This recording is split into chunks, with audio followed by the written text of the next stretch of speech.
नमो अरिहन्ताणं नमो सिद्धाणं नमो आयरीयाणं नमो उवज्झायाणं नमो लोये सव्यसाहुणं मंगलं भगवान् वीरो मंगलं गौतमो गणी मंगलं कुन्दकुन्दाद्यो जैन धर्मोस्तु मंगलम् सर्वमंगलमांगल्यं सर्वकल्याणकारकं प्रधानं सर्वधर्माणां जैनं जयतु शासनम्। बंधुओं,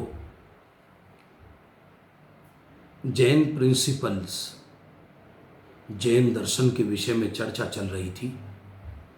उसमें हमने देखा दुनिया, विश्व, द्रव्य, गुणों। जो लास्ट कक्षा थी उसमें हमने कुछ देर पर्याय की चर्चा की थी। पर्याय किसे कहते हैं? क्योंकि गुणों के समूह को द्रव्य कहते हैं। गुण कहो या विशेषता कहो, कोई भी वस्तु विशेषता रहित नहीं होती। जिसको हम गंदी वस्तु कहते हैं, बेकार वस्तु कहते हैं, वह भी विशेषता सहित होती है। जैसे कोयले की विशेषता कालिमा है। एक बदबूदार पदार्थ की विशेषता बदबू है। हमें पसंद नहीं आती इसलिए हम उसे गंदा कहते हैं। वस्तु तो वस्तु है। पूरा विश्व अत्यंत सुंदर है, आश्चर्यकारी है, चप्पा चप्पा अपने अंदर अंतर्मग्न है।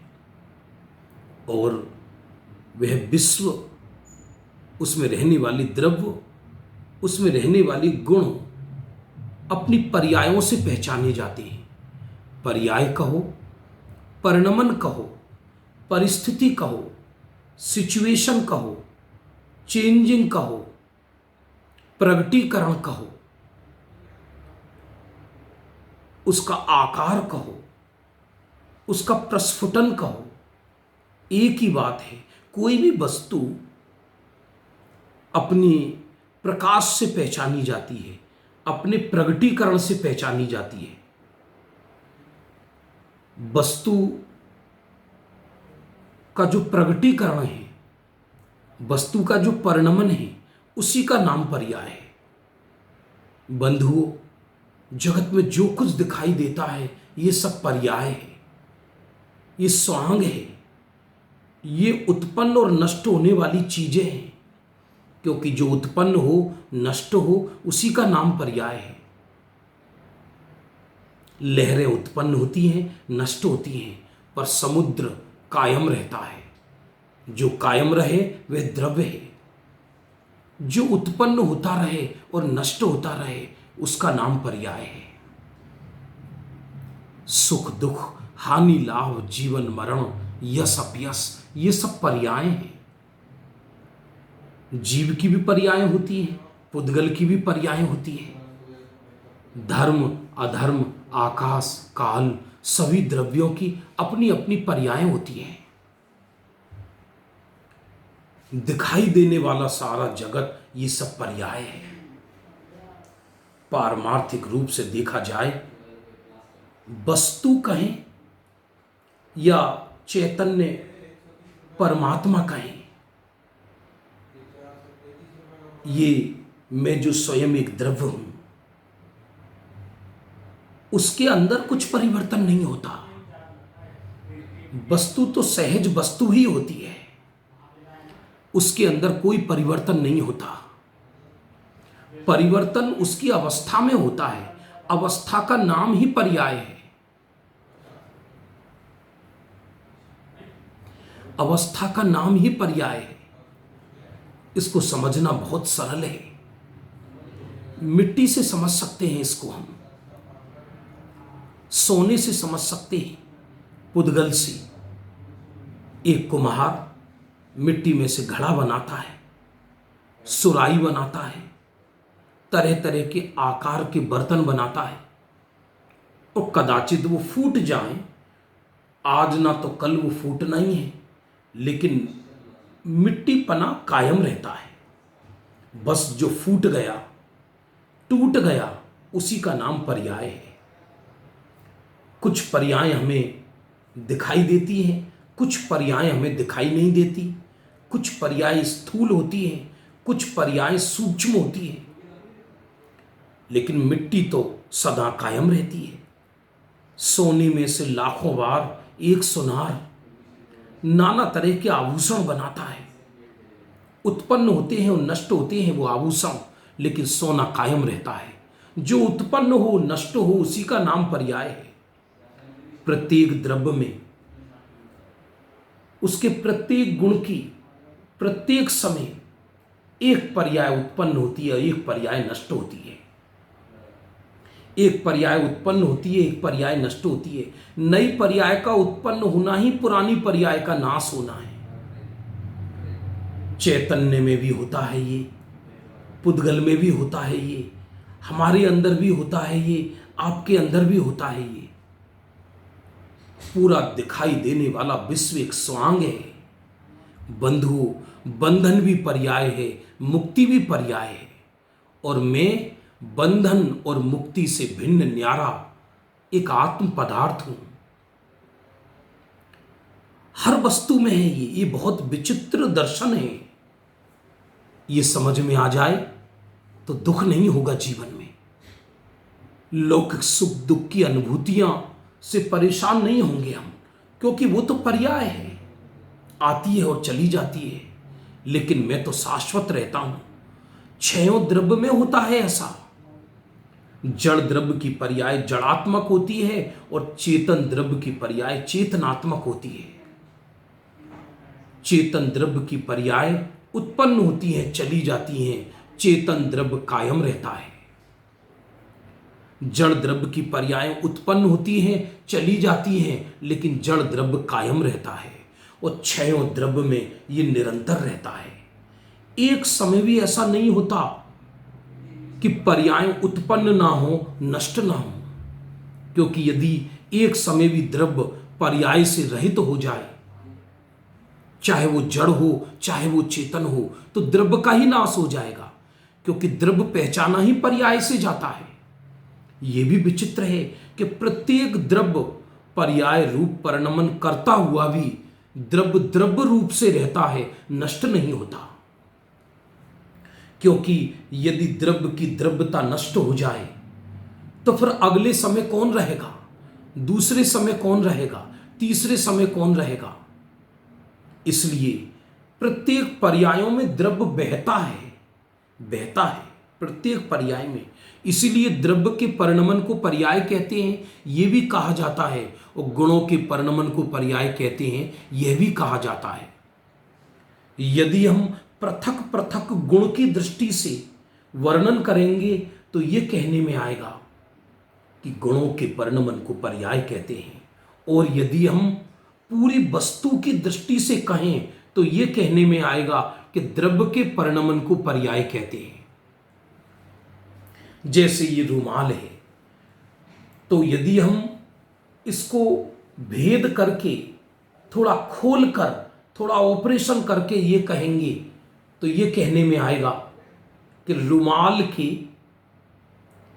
वर्ण नाम के गुण का परिणमन सफेद है।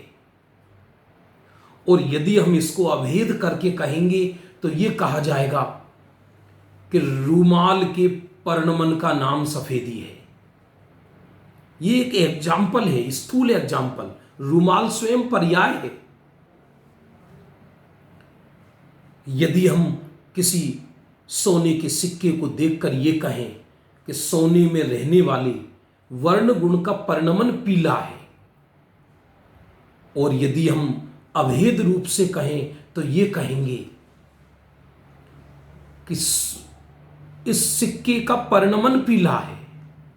बात एक ही है, अलग अलग कहने की शैली है। बंधु, ये तो मूल द्रव्य तो नजर ही नहीं आता, मूल पर्याय भी नजर नहीं आती।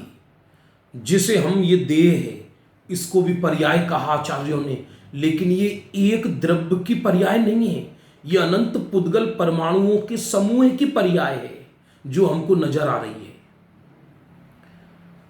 यथार्थ रूप से देखा जाए न तो मूल द्रव्य नजर आता आंखों से, न मूल पर्याय नजर आती आंखों से। धर्म अधर्म आकाश काल चार द्रव्य तो अमूर्तिक ही है, ये आंखों से न ये द्रव्य नजर आते न इनकी पर्याय नजर आती। और जीव और पुद्गल दो बचे, तो जीव भी आंखों से नजर नहीं आता तो इसकी पर्याय नजर आने का सवाल ही क्या है। और बचा पुद्गल, तो जो पुद्गल हमको नजर आता है ये सब स्थूल पर्याय हैं, ये स्कंद रूप पर्याय हैं, ये अनंत पुद्गलों की मिलीजुली पर्याय हैं। जो हमको राग द्वेष क्रोध मान माया लोभ का एहसास होता है, ये सब जीव की अशुद्ध पर्याय हैं, इससे जीव पहचानने में आता है। हमने इस शरीर में चूंटी भरी, हमें कष्ट हुआ, हमें वेदना हुई। व्हाट इज वेदना? ये वेदना क्या है? ये पर्याय है, ये वेदना पर्याय है। इस वेदना से जीव पहचाना गया, क्योंकि यहां जीव है, ये पहचाना गया। क्योंकि इस टेबल में वेदना नहीं होती, इसलिए इस टेबल में यदि हम टेबल को नोचें तो टेबल को कोई एहसास नहीं होगा। यह कहा जा सकता है इन पर्यायों से द्रव्य पहचानने में आता है। प्रत्येक द्रव्य एक भी समय बिना पर्यायों के नहीं होता। पर्याय कहो, स्वांग कहो, परिवर्तन कहो, परिणमन कहो, सब एक ही बात है। संक्षिप्त में यदि सोचा जाए तो ये पूरा विश्व द्रव्य गुण पर्याय के अलावा कोई दूसरी चीज नहीं है। पूरे विश्व को संक्षिप्त में कहना हो तो एक शब्द में कह सकते हो, सत। और यदि 3 शब्दों में कहना हो तो द्रव्य गुण पर्याय। इससे भिन्न क्या है? जो जगत में घटनाएं होती हैं, दुर्घटनाएं होती हैं,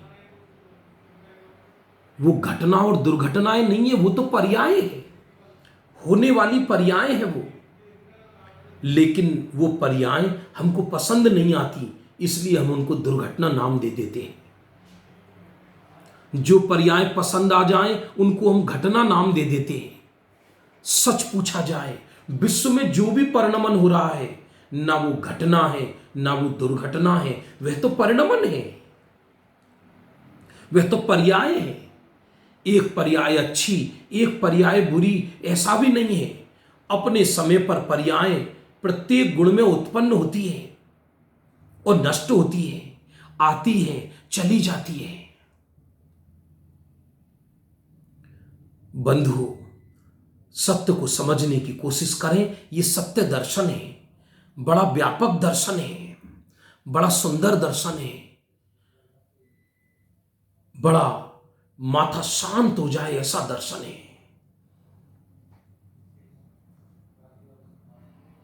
ये हाथ हिल रहे हैं, ये भी पर्याय है, ये भी पर्याय है। कहीं ये भी सुनने को मिलेगा कि द्रव्य के परिणमन को पर्याय कहते हैं। वैसे ये पुस्तक है, मान लीजिए, वैसे ये स्वयं पर्याय है, लेकिन समझाने के लिए तो ये पुस्तक घूमी तो पुस्तक पुस्तक ही रही, अर्थात द्रव्य द्रव्य ही रहा और घूमना उसका पर्याय कहलाया। ये उंगली है, उंगली को हमने यों मोड़ा तो ये इसकी पर्याय है। सीधी हो गई ये भी पर्याय है, पीछे चली गई ये भी पर्याय है, लेकिन उंगली उंगली ही रही। ये स्थूल उदाहरण है, उंगली स्वयं पर्याय है। ऐसी मैं ज्ञान और दर्शन से बना एक चैतन्य द्रव्य हूं। बाकी क्रोध मान माया लोभ, यहां तक कि सम्यक दर्शन ज्ञान चारित्र, ये सब पर्याय हैं। ये उत्पन्न होती हैं, नष्ट होती हैं। इसकी बहुत व्यापक चर्चा आएगी, बहुत शांति से समझना है, वो भी माथे को निर्भर करके। मुझे समझना है, मुझे समझना है, ऐसा भार भी कष्टदायी है, क्योंकि मैं तो ज्ञान से बना एक अद्भुत तत्व हूं, समझना भी सहज है, समझाना भी सहज है, समझना भी पर्याय है, समझाना भी पर्याय है। देखो समय हो रहा है, थोड़ी ही देर चर्चा करना है मात्र। पर्याय किसे कहते हैं? गुणों के कार्य को, परिणमन को पर्याय कहते हैं। क्योंकि यदि गुण में परिणमन ना हो, गुण सर्वथा कूटस्थ हो जाए, तो फिर तो परिणमन की सिद्धि नहीं होगी। और यदि परिणमन की सिद्धि नहीं होगी तो फिर गुण की सिद्धि नहीं होगी, और गुण की सिद्धि नहीं होगी तो द्रव्य की सिद्धि नहीं होगी, और द्रव्य की सिद्धि नहीं होगी तो विश्व की सिद्धि नहीं होगी।